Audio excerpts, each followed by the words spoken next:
அதிகாலை எழும் பறவை வெகு தூரம் பயணம் செய்யும். ஒரு பறவை கூட காலையில நேரமா எழுந்தா மட்டும்தான் அதுக்கு தேவையான தீனி கிடைக்கும், நல்லா பறந்து போய் நல்லா சாப்பிட முடியும். இப்ப நாம அவசியம் காலையில எழுந்துக்கணும். நம்ம எழுந்துக்கிறது நல்ல நேரம் அப்படின்னு பாத்தீங்கன்னா பிரம்ம முகூர்த்தத்துல எழுந்தா ரொம்ப நல்லது நடக்கும்னு சொல்லுவாங்க. அதாவது 4 to 6 மணிக்குள்ள எழுந்துட்டோமா நம்மளோட வேலைகள் நம்ம நல்லா ப்ராப்பரா முடியறதுக்கு அது ரொம்ப உதவியா இருக்கும். இப்போ நம்ம ஏன் அதிகாலையில எழணும் அப்படின்றதுக்கு நம்ம கண்டிப்பா பார்க்கலாம், சயின்டிபிக்கா ரீசன் பார்க்கலாம். இப்போ பாத்தீங்கன்னா நம்மளுடைய சர்க்காடியம் ரிதம் சொல்லுவாங்க, நம்ம பயோ கிளாக், நம்ம பாடியோட பயோ கிளாக் எப்படி செட் ஆயிருக்குதுன்னா நைட்டு 10 மணிக்கு தூங்கி காலையில 4 மணிக்கு இல்ல 6 மணிக்கு 6 to 8 hours டீப் ஸ்லீப்புங்கிறது நம்ம உடம்புக்கு அவசியம் தேவையா இருக்குது. அவ்வளவு நேரம் தூங்கினா மட்டும்தான் நம்ம கழிவு நீக்கம் ப்ராப்பரா நடைபெறும். கழிவு நீக்கம் நம்ம உடம்புல எந்த நேரத்துக்கு நடக்கும்னா நைட்டு 11 மணிக்கு ஆரம்பிச்சு காலையில 3 மணி வரைக்கும் 4 மணி நேரம் எல்லா செல்கள் இருக்கிற கழிவுகளோ ஆர்கன்ல இருக்கிற கழிவுகள் எல்லாம் லார்ஜ் இன்டெஸ்டைன் அடையும், அதாவது பெருங்குடல் அடைஞ்சு நமக்கு ரெடியா இருக்கும். காலையில 5 மணிக்குல இருந்து 7 மணி வரைக்கும் பெருங்குடல் வேலை செய்யும். அப்ப நம்ம மோஷன் போறது கரெக்டான டைமா இருக்கும். நம்ம 7 மணி வரைக்கும் தூங்கிட்டு இருக்கிறோம், 8 மணி வரைக்கும் தூங்கிட்டு இருக்கிறோம் அப்படின்னா அந்த பெருங்குடல் வேலை செய்யறது ஸ்டாப் ஆயிடுது. அதனால பாத்தீங்கன்னா நமக்கு கேஸ் ஃபார்ம் ஆகும், மோஷன் அந்த டைமுக்கு வெளியில வராதனால நம்ம இறுகி போயிடும், கேஸ் ஃபார்ம் ஆகும். அதனால பாத்தீங்கன்னா ஸ்ட்ரெஸ் லெவல் நமக்கு அதிகமா இருக்கும். அப்போ நைட்டு 9 மணிக்கெல்லாம் நம்ம லைட் ஆஃப் பண்ணிட்டு ப்ளூ லைட், அதாவது போனையோ டிவியோ பார்க்காம நம்ம சின்ன சின்ன வேலைகள் முடிச்சுட்டு நைட்டு 10 மணிக்கெல்லாம் பெட்டுக்குள்ள போயிட்டோம்னா 11 மணிக்கெல்லாம் நமக்கு டீப் ஸ்லீப் வந்திருக்கும். இப்ப அது மாதிரி அப்பதான் அந்த கழிவுகள் நீக்க நடக்குது. இப்ப நீங்க நினைச்சு பாருங்க, ஒரு வீட்டுல எந்நேரமும் சமைச்சுக்கிட்டு கிச்சனை கிளீன் பண்ணாமையே இருந்தா, ஒரு பாத்திரம் கழுவாமையோ அடுப்பு துடைக்காமையோ அப்படியே இருந்தா அந்த வீட்டுல போய் மறுபடியும் சமைக்க முடியுமா நம்மளால? இப்ப அப்படிதான் நம்ம உடம்பும் கழிவு நீக்கம் நடக்கலனாவே ஸ்ட்ரெஸ் அதிகமாகும், அதனால இன்னும் பிரச்சனைகள் அதிகமாகும். அப்போ நம்ம உடம்பு ஆரோக்கியமா இருக்கணும் அப்படின்னா இது நடக்கணும். இப்ப ஸ்ட்ரெஸ் அதிகமானா என்ன ஆகும்? நமக்கு பிபி சூட்டப் ஆகும். பிபி சூட்டப் ஆகும். அது இல்லாம சுகர் வருதுனாவே நீங்க நல்லா செக் பண்ணி பாருங்க, யாருக்கெல்லாம் சுகர் வந்திருக்குதோ அவங்க நைட் டீப் ஸ்லீப் இல்லைன்னு சொல்லுவாங்க. நல்ல தூக்கம் இல்லாம சரியான நைட்டு நேரமா படுத்து தூங்காதனால தூக்கம் பத்தலனாவே ஸ்ட்ரெஸ் அதிகமாயிடும். ஏன்னா அந்த கார்டிசால் சுரக்கிறது எப்பன்னா நம்ம உடம்புல கழிவு நீக்கம் நடக்காதப்ப கார்டிசால் சுரக்கும். கார்டிசால் சுரக்கும் போது நமக்கு எப்பவுமே நம்ம பிசிக்கலாவோ இல்ல மென்டலாவோ, பயாலஜிக்கலாவோ இல்ல மென்டலாவோ நம்ம ஏதாவது ஒரு வேலை செய்யும் போது நமக்கு ரத்த ஓட்டம் அதிகமாகும். அப்போ நமக்கு கார்டிசால் சுரக்கும்.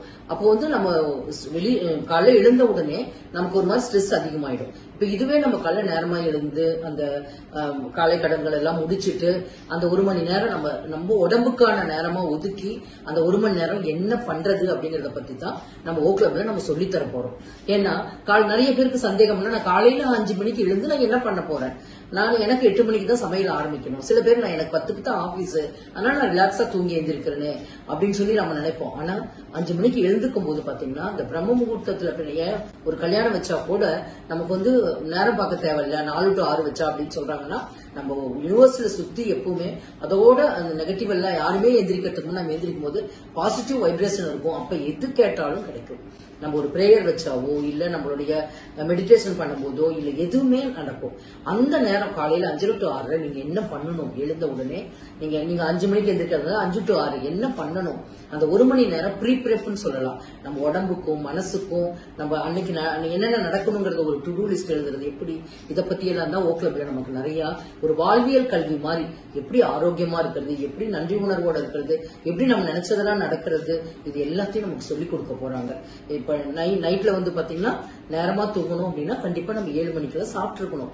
சாப்பிட்டு நம்ம 10 மணிக்கு சாப்பிடும் போது என்னன்னா நம்மளோட சக்தி எனர்ஜி பூரா அந்த சாப்பிட்ட உணவை செரிமானம் பண்ணவே போயிடுது, நம்ம ரிப்பேர் ஒர்க்கே எதுவுமே நடக்காம போயிடுது. அதனால நம்ம நேரமா சாப்பிட்டுட்டு காலையில இது மாதிரி பண்ணோம் அப்படின்னா நம்ம வாழ்க்கை உண்மையாலுமே முதல்ல ஆரோக்கியம் மிகப்பெரிய சொத்து.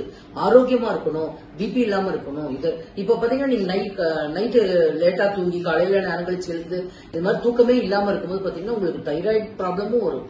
தைராய்டு கிளாண்ட் தான் நம்ம டோட்டல் பாடியவே நமக்கு கண்ட்ரோல் பண்ணிட்டு இருக்கிறது. தைராய்டு வரும், நிறைய ஹெல்த் சேலஞ்சஸ் இருக்கும். எல்லாத்துல இருந்து விடுதலையாகி நம்ம மனசளவுலயும் நிம்மதியா டொபமைன் அதிகமா சொல்றது நம்ம நல்லா ஹாப்பி ஹார்மோனோட சந்தோஷமா டேவை என்ஜாய் பண்ணணும் அப்படின்னா நீங்க ஓக்லப் அட்டென்ட் பண்ணி பாருங்க. உங்க வாழ்க்கைய மாத்தி யோசிக்கிறதுக்கு எப்பவுமே ஒரே ஆங்கிள் போயிட்டு இருக்கிறது மாத்தி இப்படி ஒரு ஆங்கிள் இருக்குதுன்னு நம்ம நினைச்சு கூட பாத்துருக்க மாட்டோம். அந்த ஆங்கிள் யோசிக்கிட்டு காலையில 5 to 6 அந்த நேரத்துல ஒரு ப்ரேயர் பண்ணும்போதோ ஒரு பூஜை பண்ணும்போதோ கண்டிப்பா ஃப்ரெண்ட்ஸ் நீங்க கேட்டதெல்லாம் கிடைக்கும். எனக்கு வாழ்க்கையில பாத்தீங்கன்னா நான் வீடு வாங்கும் போதோ என்னோட பொண்ணு கல்யாணம் பண்ண போது கூட நான் அது மாதிரி காலையில இருந்து விளக்கு வச்சு மெடிடேஷன் பண்ணி என்னோட பிரேயர் நான் வந்து நடந்ததா நினைச்சு நான் ஓக்லப்ல சொல்லி கொடுப்பாங்க. அதெல்லாம் எழுதும் போது முதல் ஜாதகமே அவங்களுக்கு செட் ஆச்சு அப்படின்னா காரணம் இந்த ஓக்லப்ல சொல்லி கொடுத்த மெசேஜஸ் தான். அது காலையில எழுந்து எதுக்காக நான் இதை சொல்றேன்னா, நிறைய பேர் ஓக்லப் பத்தி பேசும்போது என்ன சொல்றீங்கன்னா 5:30 to 6:30 அந்நேரத்துக்குலாம் எனக்கு எந்திரிக்கவே முடியாதுன்னு. நீங்க எழுந்து பாருங்க. ஏன்னா உலகத்துல 5% பீப்புள் தான் சக்சஸ்ஃபுல் பீப்புளா. நீங்க சக்சஸ்ஃபுல் பீப்புள் யாரு வேணாலும் பாருங்க, அவங்களாம் ஏர்லி ரைசரா தான் இருப்பாங்க. இப்ப எலான் மாஸ்க் பத்தி நிறைய பேர் பேசிட்டு இருக்காங்க. அவர் வந்து சொல்றாரு, பூமி வந்து ஒரு கிராடில் மாதிரி, அதுலயே படுத்துட்டே இருக்காதீங்க, எழுந்து வேலை பண்ணுங்க அப்படின்றாரு. அவரே சொல்றாரு. இந்த புக்ல பாத்தீங்கன்னா 5 AM கிளப்ல ஃபேமஸான ஆத்தர் ராபிட் சர்மா அப்படின்ட்டு எழுதியிருக்காரு. இந்த புக்ல அவங்க ஸ்டார்ட் பண்ணிருக்கிறது என்னன்னு பாத்தீங்கன்னா இந்த 3 விஷயங்கள் தான். ஃபர்ஸ்ட் லேர்ன் பண்ணுங்க. இந்த ஓக்லப்ல சொல்லி கொடுக்குற இந்த வாழ்வியல் கல்வி சொன்ன இல்லைங்களா, அதை லேர்ன் பண்ணுங்க, அதை இம்ப்ளிமெண்ட் பண்ணி பாருங்க. கன்சிஸ்டன்டா தொடர் முயற்சியா இம்ப்ளிமெண்ட் பண்ணி பாருங்க. கண்டிப்பா அதுக்கான ரிசல்ட், சக்சஸ், பணமாகட்டும், மகிழ்ச்சி ஆகட்டும், எல்லாமே கிடைக்கிறதுக்கு இந்த 3 மெத்தட் நீங்க ஃபாலோ பண்ணீங்கன்னா கண்டிப்பா கிடைக்கும். சக்சஸ்ஃபுல் பீப்புள் எல்லாருமே 5 மணிக்கு எழுந்து ஒரு சிஸ்டமேட்டிக்கா அந்த எழுந்த 1 ஹவர்க்குள்ள என்னென்ன வேலைகள் செய்யணும் அப்படின்னு சொல்லி கொடுத்திருக்காரு. அதை நம்ம பண்ணும்போது அந்த ஃபுல் டே நான் முதல்ல சொன்ன மாதிரி ஒரு யோகி மாதிரி காத்தாட்டம், ஒரு நடக்கிறது கூட வலிக்காது.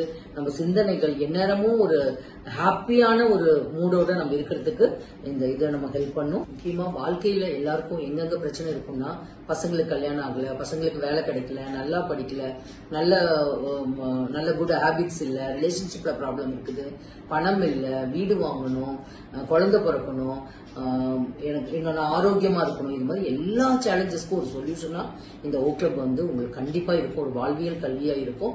நீங்க காலையில எழுந்து இந்த ஓக்லப்போட மெசேஜஸ் எல்லாம் ஆரம்பிக்க போகுது ஃப்ரீயா. அதுவும் நாங்க வந்து பாத்தீங்கன்னா இதுக்கெல்லாம் ஒவ்வொன்றுக்கும் பைசா வாங்கிட்டு ஒவ்வொன்றும் சொல்லி தராங்க. உங்களுக்கு ஃப்ரீயா டாக்டர்ஸ், டயட்டீஷியன், நியூட்ரிஷனிஸ்ட், அப்புறம் ஹெல்த் கோச்சஸ் எல்லாருமே உங்களுக்கு சொல்லி கொடுக்க போறோம். மிஸ் பண்ணாம அட்டென்ட் பண்ணி என்ஜாய் பண்ணுங்க. கண்டிப்பா எங்களுக்கு கிடைச்சது உங்களுக்கும் கிடைக்கணும். தேங்க்யூ.